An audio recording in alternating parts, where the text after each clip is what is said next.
Good news, ಗೃಹಲಕ್ಷ್ಮಿಯರಿಗೆ 4,000 ರೂಪಾಯಿವರೆಗೂ ಹಣ ಈಗ ಜಮೆ ಆಗಲು ಶುರುವಾಗಲಿದೆ. ಹೌದು, ನೀವು ಕೂಡ ಗೃಹಲಕ್ಷ್ಮಿ ಫಲಾನುಭವಿಗಳಾಗಿದ್ರೆ ಈ ವಿಡಿಯೋನ ದಯವಿಟ್ಟು ಪೂರ್ತಿಯಾಗಿ ನೋಡಿ. ಯಾಕಂದ್ರೆ ಇವತ್ತು ನಾವು ನಿಮಗೆ 2 ಭರ್ಜರಿ ಗುಡ್ ನ್ಯೂಸ್ ಅನ್ನ ಕೊಡಲಿದ್ದೇವೆ. ರೇಷನ್ ಕಾರ್ಡ್ ಇದ್ದ ಗೃಹಲಕ್ಷ್ಮಿಯರು ಹಾಗೂ ಬಿಪಿಎಲ್ ಕಾರ್ಡ್ ಇದ್ದ ಅನ್ನಭಾಗ್ಯ ಫಲಾನುಭವಿಗಳಿಗೆ ಭರ್ಜರಿ ಬ್ರೇಕಿಂಗ್ ನ್ಯೂಸ್ ಒಂದು ಬಂದಿದೆ. ಅಂದ್ರೆ ಸಿಹಿ ಸುದ್ದಿ ಬಂದಿದೆ ಅಂತ ಹೇಳ್ಬೋದು. ಆದ್ರೆ ಕೆಲವು ಕಾರ್ಡುಗಳನ್ನ ಈಗ ಮತ್ತೆ ಬಂದ್ ಮಾಡಲಾಗ್ತಾ ಇದೆ. ಈ ತಪ್ಪು ಮಾಡಿದ್ರೆ ನಿಮ್ಮ ಕಾರ್ಡು ಕೂಡ ಬಂದ್ ಆಗಬಹುದು. ಅದನ್ನು ಕೂಡ ನೋಡ್ತಾ ಹೋಗೋಣ. ಇನ್ನು ಮನೆ ಮನೆಗೆ ಬರಲಿದ್ದಾರೆ, ಜಾತಿ ಗಣತಿ ಮಾಡಲಿದ್ದಾರೆ, ಜನಗಣತಿ ಮಾಡಲಿದ್ದಾರೆ, ಪ್ರಶ್ನೆಗಳನ್ನ ಕೇಳಲಿದ್ದಾರೆ ವೀಕ್ಷಕರೇ. ಹೌದು, ಮತ್ತೊಮ್ಮೆ ನಿಮ್ಮ ಮನೆ ಬಾಗಿಲಿಗೆ ಶಿಕ್ಷಕರು, ಅಧಿಕಾರಿಗಳು, ಶಿಕ್ಷಕಿಯರು ಬರಲಿದ್ದಾರೆ ಅಂತಾನೆ ಹೇಳ್ಬೋದು. ಹಾಗಾದ್ರೆ ಯಾವೆಲ್ಲ ಪ್ರಶ್ನೆಗಳನ್ನ ಕೇಳ್ತಾರೆ, ಯಾವೆಲ್ಲ ಪ್ರಶ್ನೆಗಳಿಗೆ ಉತ್ತರ ರೆಡಿ ಇಟ್ಕೋಬೇಕು, ಆ ಒಂದು ಪ್ರಶ್ನೆಗಳು ಯಾವುದು ಅಂತಾನು ಕೂಡ ಈ ವಿಡಿಯೋದಲ್ಲಿ ನಾವು ನಿಮಗೆ ಮಾಹಿತಿ ಕೊಡಲಿದ್ದೇವೆ ವೀಕ್ಷಕರೇ. ಇನ್ನು ನಮ್ಮ ಕರ್ನಾಟಕದಲ್ಲಿ ಬೆಂಕಿ ಚೆಂಡಾಗ್ತಾ ಇದೆ. ಉತ್ತರ ಕರ್ನಾಟಕದ ಭಾಗದಲ್ಲಿ ಒಂದು ಕಡೆಗೆ ಬೆಂಕಿ ಬಿಸಿಲು ಅಂತ ಹೇಳ್ಬೋದು. ಯಾವೆಲ್ಲ ಜಿಲ್ಲೆಗಳಿಗೆ ಹವಾಮಾನ ಇಲಾಖೆ ಮತ್ತೊಮ್ಮೆ ಅಲರ್ಟ್ ಕೊಟ್ಟಿದೆ. 10 ಜಿಲ್ಲೆಗಳ ಜನರು ಎಚ್ಚರ ವಹಿಸಬೇಕು ಅಂತ ಹೇಳಲಾಗಿದೆ ವೀಕ್ಷಕರೇ. ಹೌದು, ಅನಾವಶ್ಯಕವಾಗಿ ಮನೆಯಿಂದ ಹೊರಗಡೆ ಬರಬಾರದು ಅಂತ ಹೇಳಲಾಗಿದೆ. ಅದನ್ನು ಕೂಡ ನೋಡ್ತಾ ಹೋಗೋಣ ಬನ್ನಿ. ಇನ್ನು ಬಂಗಾರ, ಆಭರಣ, ಚಿನ್ನಾಭರಣ ಪ್ರಿಯರಿಗಂತೂ ಭರ್ಜರಿ ಸುದ್ದಿ ಅಂತ ಹೇಳ್ಬೋದು. ಸತತ 4ನೇ ದಿನವೂ ಕೂಡ ಇಳಿಕೆ ಆದ ಬಂಗಾರ, ಬೆಳ್ಳಿ ಬೆಲೆಗಳು ವೀಕ್ಷಕರೇ. ಈಗ ತಗೋಬೇಕಾ ಬೇಡವಾ, ಇನ್ನಷ್ಟು ಇಳಿಕೆ ಆಗುತ್ತಾ? ನಿಮ್ಮ ಪ್ರಶ್ನೆಗೆ ಉತ್ತರ ಕೂಡ ವಿಡಿಯೋದಲ್ಲಿ ಸಿಗುತ್ತೆ. ದಯವಿಟ್ಟು ವಿಡಿಯೋಗೆ ಲೈಕ್ ಮಾಡಿಲ್ಲ ಅಂದ್ರೆ ಪ್ಲೀಸ್ ಒಂದು ವಿಡಿಯೋಗೆ ಲೈಕ್ ಮಾಡಿ. ರೇಷನ್ ಕಾರ್ಡ್ ಇದ್ದವರು, ಗೃಹಲಕ್ಷ್ಮಿಯರು ಕೂಡ ವಿಡಿಯೋಗೆ ಲೈಕ್ ಮಾಡಿ. ಸೂಪರ್ ಸಿಹಿ ಸುದ್ದಿ ನಿಮಗೆ ಕೊಡಲಿದ್ದೇವೆ. ಹಾಗೂ ಪ್ರತಿಯೊಬ್ಬರು ಕೂಡ ನಾವು ಕೇಳೋ ಪ್ರಶ್ನೆಗೆ ಉತ್ತರ ಕೊಡಿ. ನಿಮಗೆ 29ನೇ ಕಂತು ಹಣ ಜಮೆ ಆಯ್ತಾ ಬ್ಯಾಂಕ್ ಅಕೌಂಟ್ಗೆ? ಎಸ್ ಆರ್ ನೋ ಅಂತ ದಯವಿಟ್ಟು ಕಮೆಂಟ್ ಮಾಡಿ ವೀಕ್ಷಕರೇ. ನಿಮ್ಮ ಒಂದು ಕಮೆಂಟ್ ಇಂದ ಸಾವಿರಾರು ಜನರಿಗೆ ತುಂಬಾ ಒಳ್ಳೆ ಒಂದು ಸಹಾಯವಾಗುತ್ತೆ ಅಂತಾನೆ ಹೇಳ್ಬೋದು.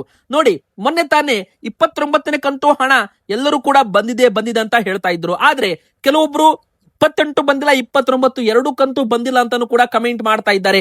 ನಾವು ಕೂಡ ಪ್ರತಿಯೊಂದು ಕಮೆಂಟ್ಸ್ ಗಳನ್ನ, ಗೃಹಲಕ್ಷ್ಮಿಯರದ್ದು ಕಮೆಂಟ್ ಗಳನ್ನ ಚೆಕ್ ಮಾಡಿದಾಗ ನಮಗೂ ಕೂಡ ಗೊತ್ತಾಯಿತು, ತುಂಬಾ ಜನರಿಗೆ 28ನೇ ಕಂತು ಹಣ ಕೂಡ ಬಂದಿಲ್ಲ ಅಂತ. ವೀಕ್ಷಕರೇ, ಸರ್ಕಾರದಿಂದ ಬಂದಿರೋ ಅಪ್ಡೇಟ್ ಪ್ರಕಾರ ಇಲ್ಲಿವರೆಗೂ 56,000 ರೂಪಾಯಿ ಹಣ ಒಂದು ಗೃಹಲಕ್ಷ್ಮಿ ಅಕೌಂಟ್ಗೆ ಕೊಟ್ಟಿದ್ದೇವೆ. ಅಂದ್ರೆ ಬರೋಬ್ಬರಿ 28 ಕಂತು ಹಣ ಹೋಗಿದೆ ಅಂತ ಇಲ್ಲಿ ಹೇಳಲಾಗಿದೆ ವೀಕ್ಷಕರೇ. ಕೆಲವೊಮ್ಮೆ ತಾಂತ್ರಿಕ ದೋಷಗಳಾಗಿರ್ಬೋದು, ಅಥವಾ ನಿಮ್ಮ ಬ್ಯಾಂಕಿನ ಸಮಸ್ಯೆಗಳಾಗಿರ್ಬೋದು, ನಿಮ್ಮ ಬ್ಯಾಂಕ್ ಅಕೌಂಟ್ಗೆ ಆಧಾರ್ ಸೀಡಿಂಗ್ ಅಥವಾ NPCI ಮ್ಯಾಪಿಂಗ್ ಆಗಿಲ್ಲ ಅಂದ್ರೆ, ಅಥವಾ ವೆರಿಫಿಕೇಶನ್ ಫೇಲ್ ಆದಾಗಲೂ ಕೂಡ ಹಣ ಬರೋದು ತಡವಾಗಬಹುದು ವೀಕ್ಷಕರೇ.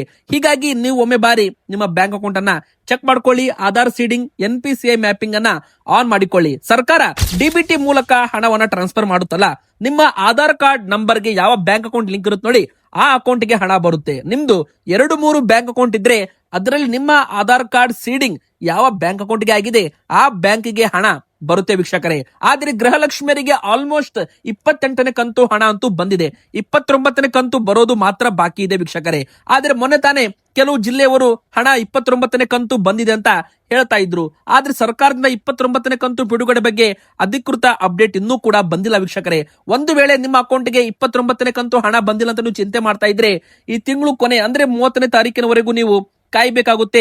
30ನೇ ತಾರೀಕಿನ ನಂತರ ಮತ್ತೊಮ್ಮೆ ಕಂತಿನ ಸುತ್ತಿನ ಹಣವನ್ನ ಬಿಡುಗಡೆ ಮಾಡಬಹುದು. ಎಂದರೆ ಪ್ರತಿ ತಿಂಗಳು ಇನ್ಮುಂದೆ ಹಣ ಬಿಡುಗಡೆ ಮಾಡುತ್ತೇವೆ ಅಂತ ಸಚಿವ ಲಕ್ಷ್ಮೀ ಹೆಬ್ಬಾಳ್ಕರ್ ಮೇಡಮ್ ಅವರು ಭರವಸೆಯನ್ನ ಇಲ್ಲಿ ಕೊಟ್ಟಿರುವಂತದ್ದು. ಅಂದ್ರೆ ವೀಕ್ಷಕರೇ, ಯಾವುದೇ ಅಡಚಣೆ ಇಲ್ಲದೆ ಇನ್ಮುಂದೆ ಪ್ರತಿ ತಿಂಗಳು 2,000 ರೂಪಾಯಿ ನಿಮ್ಮ ಅಕೌಂಟ್ಗೆ ಬಂದೇ ಬರುತ್ತೆ. ಇದು ಗ್ಯಾರಂಟಿ ಅಂತಾನು ಕೂಡ ಹೇಳಲಾಗಿದೆ. ಎದಕ್ಕಂದ್ರೆ ಎಲ್ಲಾ ತಾಂತ್ರಿಕ ದೋಷಗಳಾಗಿರ್ಬೋದು, ಗೃಹಲಕ್ಷ್ಮಿ ಸರ್ವರ್ ಸಮಸ್ಯೆ ಎಲ್ಲಾ ಕೂಡ ಕ್ಲಿಯರ್ ಈಗ ಮಾಡಲಾಗಿದೆ. ಮತ್ತೆ ಬಜೆಟ್ ನಲ್ಲೂ ಕೂಡ 28,608 ಕೋಟಿ ರೂಪಾಯಿ ಹಣವನ್ನ ಮೀಸಲಿಡಲಾಗಿದೆ ಅಂತ ಹೇಳಲಾಗಿದೆ. ಇನ್ನು ಗೃಹಲಕ್ಷ್ಮಿ ಸಂಘ, ವಿವಿಧೋದ್ದೇಶ ಸಹಕಾರ ಸಂಘವು ಕೂಡ ಪ್ರಾರಂಭವಾಗಿದೆ ವೀಕ್ಷಕರೇ. ನೀವು ಕೂಡ ಈ ಸಂಘದಲ್ಲಿ ಸದಸ್ಯರಾಗೋದ್ರ ಮೂಲಕ 30,000 ರೂಪಾಯಿಂದ 3 ಲಕ್ಷ ರೂಪಾಯಿವರೆಗೂ ಸಾಲವನ್ನ ಪಡ್ಕೋಬಹುದು. ಮೊದಲಿಗೆ ಸದಸ್ಯರಾಗಬೇಕಂದ್ರೆ 1,250 ರೂಪಾಯಿ ನೀವು ಪಾವತಿ ಮಾಡಬೇಕು. ಇದರಲ್ಲಿ 250 ರೂಪಾಯಿ ಮಾತ್ರ ಚಾರ್ಜಸ್ ಇರುತ್ತೆ, GST ಇರುತ್ತೆ. ಅದೇ ತರ 1,000 ರೂಪಾಯಿ ಡೆಪಾಸಿಟ್ ಆಗುತ್ತೆ. ನಂತರ ನೀವು ಪ್ರತಿ ತಿಂಗಳು 800 ರೂಪಾಯಿ ಹಾಗೆ 6 ತಿಂಗಳವರೆಗೂ ನೀವು ಜಮೆ ಮಾಡಬೇಕು. ಅಂದ್ರೆ 1,200 ರೂಪಾಯಿ ಜಮೆ ಮಾಡಬೇಕು. 7ನೇ ತಿಂಗಳು ನಿಮಗೆ 3 ಲಕ್ಷ ರೂಪಾಯಿವರೆಗೂ ಸಾಲ ಸಿಗುತ್ತೆ. ಯಾವುದೇ ಒಂದು ಗ್ಯಾರಂಟಿ ಇಲ್ಲದೆ, ಯಾವುದೇ ಅಡಮಾನ ಇಲ್ಲದೆ ಕಡಿಮೆ ಬಡ್ಡಿ ದರದಲ್ಲಿ ಸಾಲ ಸೌಲಭ್ಯ ಮಾಡಿಕೊಡಲಾಗುತ್ತೆ ವೀಕ್ಷಕರೇ. ಇನ್ನು ನಿಮ್ಮ ಹತ್ರ ರೇಷನ್ ಕಾರ್ಡ್ ಇದ್ರೆ, BPL ಕಾರ್ಡ್ ಇರಲಿ, APL ಕಾರ್ಡ್ ಇರಲಿ, ನಿಮಗೂ ಕೂಡ ಗುಡ್ ನ್ಯೂಸ್ ಒಂದು ಬಂದಿದೆ ವೀಕ್ಷಕರೇ. ಇನ್ನು ಕೆಲವೇ ದಿನಗಳಲ್ಲಿ BPL ಕಾರ್ಡ್ ಮಾನದಂಡಗಳನ್ನ ಪರಿಷ್ಕರಣೆ ಮಾಡಬಹುದು. ಅಂದ್ರೆ ಈಗ ಇದ್ದ 1,20,000 ರೂಪಾಯಿ ಲಿಮಿಟ್ ಅನ್ನ 3 ಲಕ್ಷ ರೂಪಾಯಿಗೆ ಏರಿಕೆ ಮಾಡಬಹುದು ಅಂತ ಹೇಳಲಾಗ್ತಾ ಇದೆ. ಇದರ ಬಗ್ಗೆ ಅಂತಿಮ ತೀರ್ಮಾನ ತಗೊಳ್ಳೋದು ಮಾತ್ರ ಬಾಕಿ ಇದೆ ಅಂತ ಹೇಳಲಾಗಿದೆ ವೀಕ್ಷಕರೇ. ಮೊನ್ನೆ ತಾನೇ 1,20,000 ರೂಪಾಯಿ ಮೇಲೆ ಇದ್ದವರ, ಆದಾಯ ಇದ್ದವರ, ಅಂದ್ರೆ 2 ಲಕ್ಷ ರೂಪಾಯಿ, 1,50,000 ರೂಪಾಯಿ ಆದಾಯ ಇದ್ದವರ BPL ಕಾರ್ಡ್ಗಳನ್ನ ಬಂದ್ ಮಾಡಿ APL ಕಾರ್ಡ್ಗೆ ವರ್ಗಾವಣೆ ಮಾಡಲಾಗಿತ್ತು. ಅವಾಗ ಚೆಕ್ ಮಾಡಿದಾಗ ದಿನಕ್ಕೆ 600-700 ರೂಪಾಯಿ ದುಡಿಯುವರ BPL ಕಾರ್ಡು ಕೂಡ ರದ್ದಾಗಿತ್ತು ವೀಕ್ಷಕರೇ. ಹೀಗಾಗಿ ಸರ್ಕಾರ ಮಾನದಂಡಗಳನ್ನ ಚೇಂಜ್ ಮಾಡಿದ್ರೆ ತುಂಬಾ ಜನರಿಗೆ ಪ್ರಯೋಜನವಾಗುತ್ತೆ. APL ಕಾರ್ಡ್ಗೆ ಈಗ ವರ್ಗಾವಣೆ ಆದವರು ಮತ್ತೆ BPL ಕಾರ್ಡ್ಗೆ ಅರ್ಜಿ ಹಾಕಬಹುದಾಗುತ್ತೆ. ಹೀಗಾಗಿ ಇದನ್ನ ಚೇಂಜ್ ಮಾಡಬೇಕು, ತುಂಬಾ ಹಳೆಯ ನಿಯಮ ಇದು ಅಂತ ಹೇಳಲಾಗಿದ್ದು, ಇದನ್ನ 3 ಲಕ್ಷ ರೂಪಾಯಿಗೆ ಏರಿಕೆ ಮಾಡಲಿದ್ದಾರೆ. ಅಂದ್ರೆ ಅರ್ಥ 3 ಲಕ್ಷ ರೂಪಾಯಿವರೆಗೂ ನಿಮ್ದು ಇನ್ಕಮ್ ಇದ್ರೂ ಕೂಡ ನೀವು BPL ಕಾರ್ಡ್ಗೆ ಅರ್ಹರು, ಅಂದ್ರೆ ನೀವು BPL ಕಾರ್ಡ್ ತಗೋಬಹುದು ಅಂತ ನಿಯಮ ಬರಲಿದೆ ವೀಕ್ಷಕರೇ. ಇನ್ನು ಕೆಲವೇ ದಿನಗಳಲ್ಲಿ ಇದು ಜಾರಿಗೆ ಬರುತ್ತೆ ಅಂತ ಹೇಳ್ಬಹುದು. ಇದರ ನಡುವೆ ಮತ್ತೆ 14 ಲಕ್ಷ ಕಾರ್ಡುಗಳು ಬಂದ್ ಆಗ್ತಾ ಇದ್ದಾವೆ. ಹೌದು, ಅನರ್ಹರ ಕಾರ್ಡುಗಳನ್ನ ಮತ್ತೆ ಈಗ ಪತ್ತೆ ಹಚ್ಚಲಾಗಿದೆ.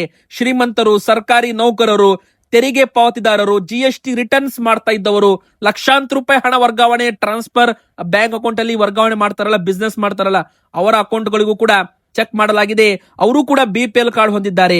ಶ್ರೀಮಂತರು ಕೂಡ BPL ಕಾರ್ಡ್ ಹೊಂದಿದ್ದು ತಪ್ಪು ಅಂತ ಹೇಳಲಾಗಿದ್ದು, ಇದನ್ನ ಆದಷ್ಟು ಬೇಗನೆ ಹಂತ ಹಂತವಾಗಿ 14 ಲಕ್ಷ ಕರ್ನಾಟಕದಲ್ಲಿ ಅನರ್ಹ BPL ಕಾರ್ಡ್ಗಳನ್ನ ಮತ್ತೊಮ್ಮೆ ಪತ್ತೆ ಹಚ್ಚಲಾಗಿದ್ದು, ಹಂತ ಹಂತವಾಗಿ ಅವುಗಳನ್ನ ಬಂದ್ ಮಾಡಿ APL ಕಾರ್ಡ್ ಕೊಡ್ತೀವಿ ಅಂತ ಹೇಳಿದ್ದಾರೆ.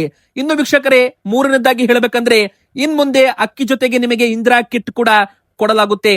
ಅಂದ್ರೆ ಒಂದು ಕುಟುಂಬಕ್ಕೆ, ಒಂದು BPL ಅಂತ್ಯೋದಯ ಕಾರ್ಡ್ ಕುಟುಂಬಕ್ಕೆ ಒಂದು ಇಂದಿರಾ ಕಿಟ್ ಅಂತಾನೆ ಹೇಳ್ಬೋದು.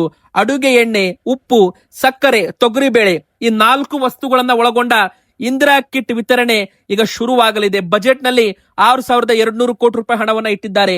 ಕರ್ನಾಟಕ ರಾಜ್ಯದಂತ ವಿತರಣೆ ಮಾಡಲಾಗುತ್ತೆ ಅಂತ ಹೇಳಲಾಗಿದೆ ವೀಕ್ಷಕರೇ. ಈಗ ಬನ್ನಿ, ಮೂರನೇದಾಗಿ ಹೇಳ್ಬೇಕಂದ್ರೆ ಜನಗಣತಿ. ಹೌದು, ಕೇಂದ್ರ ಸರ್ಕಾರದ ಜನಗಣತಿ ಈಗ ಪ್ರಾರಂಭವಾಗ್ತಾ ಇದೆ. ಮನೆ ಮನೆಗೆ ಶಿಕ್ಷಕರು, ಅಧಿಕಾರಿಗಳು, ಶಿಕ್ಷಕಿಯರು ಕೂಡ ಭೇಟಿ ಕೊಡಲಿದ್ದಾರೆ. ಮತ್ತೆ ದೇಶದ ಪ್ರತಿಯೊಬ್ಬ ವ್ಯಕ್ತಿಯ ಆರ್ಥಿಕತೆ, ಸಾಕ್ಷರತೆ, ಶಿಕ್ಷಣ, ವಸತಿ ಮತ್ತು ಗೃಹ ಸೌಲಭ್ಯಗಳ ಕುರಿತು ವಿಶ್ವಾಸಾರ್ಹ ದತ್ತಾಂಶ ಸಂಗ್ರಹ ಮಾಡಲು ಕಾರ್ಯ ಈಗ ಶುರುವಾಗಿದೆ. ಮೊದಲಿಗೆ ಈ ಒಂದು ಜನಗಣತಿ ಮುಂದಿನ ವರ್ಷ 2027ರ ಜನಗಣತಿ ಆಗಿರೋದ್ರಿಂದ ಇದನ್ನು 2 ಹಂತಗಳಲ್ಲಿ ಮಾಡಲಾಗುತ್ತೆ. ಅದರಲ್ಲಿ ಮೊದಲು ಕರ್ನಾಟಕದಲ್ಲಿ ಈಗಾಗಲೇ ಮನೆಗಳ ಪಟ್ಟಿ ಮಾಡೋದಕ್ಕೆ ಶುರು ಮಾಡಲಾಗಿದೆ. ಅಂದ್ರೆ ಗಣತಿದಾರರು ಏಪ್ರಿಲ್ 1ರಿಂದ ಮೇ 15ನೇ ತಾರೀಕಿನವರೆಗೂ ಮನೆ ಮನೆಗೆ ಭೇಟಿ ನೀಡಿ ಮಾಹಿತಿಯನ್ನ ಸಂಗ್ರಹ ಮಾಡ್ತಾರೆ. ಮತ್ತೆ ನಿಮಗೆ ಪ್ರಶ್ನೆಗಳನ್ನ ಕೇಳಲಿದ್ದಾರೆ. ಮನೆ ಯಜಮಾನರು ಯಾರು, ಸ್ವಂತ ಮನೆಯ, ಬಾಡಿಗೆ ಮನೆಯ, ಪ್ರತಿ ಮನೆಗೂ ತೆರಳಿ ಈ ತರ ಒಂದು ಕ್ವಶನ್ ಗಳನ್ನ ಕೇಳ್ತಾರೆ. ವಸತಿ, ಸೌಕರ್ಯ, ಆಸ್ತಿ ಪಾಸ್ತಿ, ಮೂಲ ಸೌಲಭ್ಯಗಳು, ಕುಟುಂಬದ ಸದಸ್ಯರ ಸಂಖ್ಯೆ, ಲಿಂಗಾನುಪಾತ, ಶಿಕ್ಷಣ, ಉದ್ಯೋಗ ಸೇರಿದಂತೆ 33 ಪ್ರಮುಖ ಪ್ರಶ್ನೆಗಳ ಉತ್ತರಗಳನ್ನ ಸಂಗ್ರಹ ಮಾಡಲಾಗುತ್ತೆ ಅಂತ ಹೇಳಲಾಗಿದೆ. ಇದರಲ್ಲಿ ಪ್ರಮುಖ ಪ್ರಶ್ನೆ ಬಂದು ಮನೆಯ ವಿಧ, ಅಂದ್ರೆ ಮನೆ ಸ್ವಂತದ್ದ ಅಥವಾ ಬಾಡಿಗೆಯದ್ದ, ಮನೆಯ ಛಾವಣಿ, ಗೋಡೆಗಳು, ಬಳಸಿದ ವಸ್ತುಗಳು ಯಾವುದು ಅದನ್ನ ಕೇಳ್ತಾರೆ. ಇನ್ನು ಮೂಲ ಸೌಕರ್ಯ, ಕುಡಿಯುವ ನೀರು, ನೀರಿನ ಮೌಲ್ಯ ಅಂದ್ರೆ ಬಾವಿ, ನಳ, ಬೋರ್ವೆಲ್ ಇದನ್ನ ಕೂಡ ಕೇಳಲಿದ್ದಾರೆ. ಇಂಧನ ಮತ್ತು ಬೆಳೆಗೆ, ಅಂದ್ರೆ ಅಡುಗೆ ಬಳಸುವ ಇಂಧನ, LPGನೋ ಕಟ್ಟಿಗೆನೋ, ಮನೆಗೆ ವಿದ್ಯುತ್ ಸಂಪರ್ಕ ಇದೆಯೋ ಇಲ್ವೋ ಚೆಕ್ ಮಾಡ್ತಾರೆ. ಮನೆಯಲ್ಲಿ radio, TV, computer, laptop, internet ಸೌಲಭ್ಯ, ಸೈಕಲ್, ಸ್ಕೂಟರ್ ಅಥವಾ ಕಾರು ಇದೆಯಾ, ಈ ತರ ಪ್ರಶ್ನೆ ಕೂಡ ಕೇಳ್ತಾರೆ. ಕುಟುಂಬದ ಸದಸ್ಯರ ಬ್ಯಾಂಕ್ ಖಾತೆ ಹೊಂದಿದ್ದಾರಾ, ಇನ್ನು ವೈಯಕ್ತಿಕ ವಿವರಗಳು ಕೂಡ ಕೇಳಲಿದ್ದಾರೆ. ಹೆಸರು, ಜನ್ಮ ದಿನಾಂಕ, ವಯಸ್ಸು, ವೈವಾಹಿಕ ಸ್ಥಿತಿ, ಧರ್ಮ, ಜಾತಿ, ಪಂಗಡಕ್ಕೆ ಸೇರಿದ್ರೆ ಅದನ್ನು ಕೂಡ ನೀವು ಹೇಳಬೇಕಾಗುತ್ತೆ ವೀಕ್ಷಕರೇ. ಒಟ್ಟು 33 ಪ್ರಶ್ನೆಗಳನ್ನ ಕೇಳಲಿದ್ದಾರೆ ಅಂತಾನೆ ಹೇಳ್ಬೋದು. ಈಗ ಬನ್ನಿ, ನಮ್ಮ ಕರ್ನಾಟಕದಲ್ಲಿ ಮತ್ತೆ ಬೆಂಕಿ ಬಿಸಿಲು ಅಂತಾನೆ ಹೇಳ್ಬೋದು. ಕರ್ನಾಟಕದಲ್ಲಿ ಮೇನ್ 10 ಜಿಲ್ಲೆಗಳಿಗೆ ಅಲರ್ಟ್ ಅನ್ನ ಕೊಡಲಾಗಿದೆ. ಹೀಟ್ ಸ್ಟ್ರೋಕ್ ಆಗೋದ್ರಿಂದ ಜನರು ಸ್ವಲ್ಪ ಎಚ್ಚರ ವಹಿಸಬೇಕು ಅಂತ ಹೇಳಲಾಗಿದೆ ವೀಕ್ಷಕರೇ. ಸುಡು ಬಿಸಿಲು ಪರಿಣಾಮ 10 ಜಿಲ್ಲೆಗಳಿಗೆ ಅಲರ್ಟ್ ಕೊಡಲಾಗಿದೆ. ಹಾಗಾದ್ರೆ ಆ ಜಿಲ್ಲೆಗಳು ಯಾವ್ದು ಅಂತ ನೀವು ಕೇಳೋದಾದ್ರೆ, ಮೊದಲಿಗೆ ಬಂದು ಕಲಬುರಗಿ, ಬೀದರ್, ಯಾದಗಿರಿ, ರಾಯಚೂರು, ಕೊಪ್ಪಳ, ಗದಗ, ಹುಬ್ಬಳ್ಳಿ, ಧಾರವಾಡ, ಇನ್ನು ಉತ್ತರ ಕನ್ನಡ, ದಕ್ಷಿಣ ಕನ್ನಡ, ಉಡುಪಿ, ಬಾಗಲಕೋಟೆ ಈ ಒಂದು ಭಾಗದಲ್ಲಿ ಹೀಟ್ ವೇವ್ ಅಂದ್ರೆ ಒಂದು ತುಂಬಾ ಉಷ್ಣ ಅಲೆ ಮುಂದಿನ 3-4 ದಿನಗಳ ಕಾಲ ಬೀಸಲಿದೆ. ಹೀಗಾಗಿ ಈ ಭಾಗದ ಜನರು ಸ್ವಲ್ಪ ಎಚ್ಚರ ವಹಿಸಬೇಕು ಅಂತ ಹೇಳಲಾಗಿದೆ. ಸ್ಪೆಷಲಿ ಹೇಳ್ಬೇಕಂದ್ರೆ ಮಕ್ಕಳು ಮತ್ತು ಹಿರಿಯರು ಅಂದ್ರೆ ಅಜ್ಜ ಅಜ್ಜಿಯರು ಸ್ವಲ್ಪ ಎಚ್ಚರ ವಹಿಸಬೇಕು. ಸೂರ್ಯನ ಬೆಳಕಿಗೆ ನೇರವಾಗಿ ಮೈ ಒಡ್ಡಬಾರದು. ಮನೆಯಿಂದ ಹೊರಗಡೆ ಬರುವಾಗ ಛತ್ರಿ ಅಥವಾ ಟೋಪಿಗಳನ್ನ ಬಳಸಬೇಕು ಅಂತ ಹೇಳಲಾಗಿದೆ. ನೀರು, ಸತತ ನೀರು ಕುಡಿಯುವುದು ಉತ್ತಮ ಅಂತ ಹೇಳಲಾಗಿದೆ ವೀಕ್ಷಕರೇ. ಕಾಟನ್ ತೆಳುವಾದ ಬಟ್ಟೆಗಳನ್ನ ಧರಿಸಬೇಕು ಅಂತ ಹೇಳಲಾಗಿದೆ. ಅಷ್ಟು ಮಾತ್ರವಲ್ಲದೆ ಹಿರಿಯರಲ್ಲಿ ಬಿಸಿಲಿನ ಧೆಗೆ ಹೃದಯದ ಮೇಲಿನ ಒತ್ತಡ ಮತ್ತು ಮೂತ್ರಪಿಂಡದ ವೈಫಲ್ಯಕ್ಕೆ ಕಾರಣವಾಗಬಹುದು ಅಂತಾನು ಕೂಡ ಹೇಳಲಾಗಿದೆ. ಜನರು ಆದಷ್ಟು ಸ್ವಲ್ಪ ಎಚ್ಚರ ವಹಿಸಬೇಕು.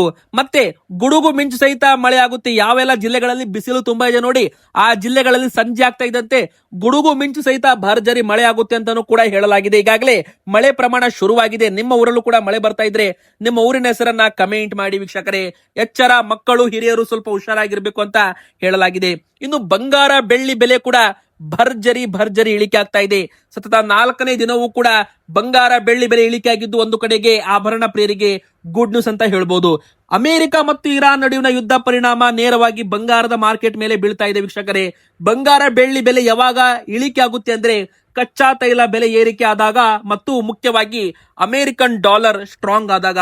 ಈಗ ಮತ್ತೊಮ್ಮೆ ಅಮೆರಿಕನ್ ಡಾಲರ್ ಸ್ಟ್ರಾಂಗ್ ಆಗ್ತಾ ಇದೆ, ಕಚ್ಚಾ ತೈಲ ಬೆಲೆ ಏರಿಕೆ ಆಗ್ತಾ ಇದೆ, ಮತ್ತೆ ಯುದ್ಧ ಶುರುವಾಗುತ್ತೆ ಅಂತ ಹೇಳಲಾಗ್ತಾ ಇದೆ. ಇದರ ಬೆನ್ನಲ್ಲೇ ಬಂಗಾರದ ಬೆಲೆ ಮತ್ತೆ ಇಳಿಕೆ ಆಗಿದೆ. 1,200 ರೂಪಾಯಿ 10 ಗ್ರಾಮ್ ಮೇಲೆ ಇಳಿಕೆ ಆಗಿದ್ರೆ 100 ಗ್ರಾಮ್ ಮೇಲೆ 12,000 ರೂಪಾಯಿ ಇಳಿಕೆ ಆಗಿದೆ. 10 ಗ್ರಾಮ್ ನಿನ್ನೆ 1,54,750 ರೂಪಾಯಿದದ್ದು ಇವತ್ತು 1,53,550 ರೂಪಾಯಿ ಆಗಿದೆ. ಇದ್ರ ಮೇಲೆ 3% GST ಹಾಗೂ ಮೇಕಿಂಗ್ ಚಾರ್ಜಸ್ ಏನಾದ್ರೂ ಇದ್ರೆ ಎಕ್ಸ್ಟ್ರಾ ಇರುತ್ತೆ ವೀಕ್ಷಕರೇ. ಹೀಗಾಗಿ ಬಂಗಾರ ಖರೀದಿ ಮಾಡೋದಕ್ಕೆ ಇದು ಸರಿ ಸಮಯ ಹೌದೋ ಅಲ್ವೋ ವೀಕ್ಷಕರೇ? ನೋಡಿ, ಇನ್ನೂ ಸ್ವಲ್ಪ ಇಳಿಕೆ ಆಗುತ್ತೆ ಅಂತ ತಜ್ಞರು ಹೇಳ್ತಾ ಇದ್ದಾರೆ. ಆದ್ರೆ ಮಾರ್ಕೆಟ್ ಏನ್ ಬೇಕಾದ್ರೂ ಆಗ್ಬಹುದು. ಈ ಒಂದು ತಿಂಗಳು ಮಾರ್ಕೆಟ್ ಅಲ್ಲಿ ಭಾರಿ ವಾಲಟೋಲಿಟಿ ಅಂದ್ರೆ ಒಮ್ಮೆ ಇಳಿಕೆ ಒಮ್ಮೆ ಭರ್ಜರಿ ಏರಿಕೆ ಕಾಣ್ತಾ ಇದೆ. ಯುದ್ಧ ಪರಿಣಾಮ ಅನಿಶ್ಚಿತತೆ ಇದೆ ಅಂತ ಹೇಳ್ಬಹುದು. ಆದ್ರೆ ಬೆಳ್ಳಿ ನೋಡಿ, ಮೊನ್ನೆ 2,75,000 ರೂಪಾಯಿದದ್ದು ಇವತ್ತು 2,60,000 ರೂಪಾಯಿ ಆಗಿದೆ. ಹತ್ತತ್ರ 2 ದಿನದಲ್ಲಿ 15,000 ರೂಪಾಯಿ ಬೆಳ್ಳಿ ಬೆಲೆ ಭರ್ಜರಿ ಇಳಿಕೆ ಆಗಿದೆ ಅಂತ ಹೇಳ್ಬಹುದು.